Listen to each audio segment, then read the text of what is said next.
But the real truth of the reason why people hate the Queen has nothing to do with the colonization. It has something to do, which, by the way, just to be clear, the Brits invading Africa actually represents, and this is going to get me in trouble, but it was, if you look at how forward it brought the African colonies, it ended up being a net positive. Now, this is, of course, it's going to get me in trouble because people somehow think that Africans were living happily ever after and things were great, and then the horrible English, British descended upon and murdered everybody, and the French suddenly murdered everybody, and that just isn't the truth. Obviously, the African nations had slavery, just like the European nations had slavery. So it's an evil that was not started, did not begin in Europe, actually. It can actually be traced back to Muslim origins. And for whatever reason, people have this fantastical rendition of history where they think that it was only white people that ever did anything bad, when in fact the truth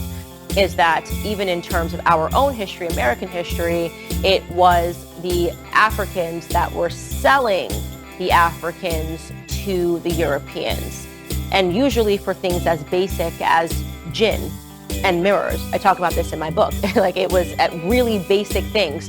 And when Europeans set out to end slavery, by the way, it was white men that were the first in the world to abolish the slave trade, right? People don't like that fact. It's a very inconvenient fact from the narrative that white people are evil and backwards. They were not the first to do it, but they were the first to end it. That is the truth. I think it was France first, followed by the UK, followed by America, that ended the slave trade. It was actually Africans that fought and said, no, we want to maintain the system of slavery because it is good for us. So this is something, as I said, that can be traced back to people just being extremely ignorant about history, because everything has literally been transformed into a black and white narrative, pun very much intended.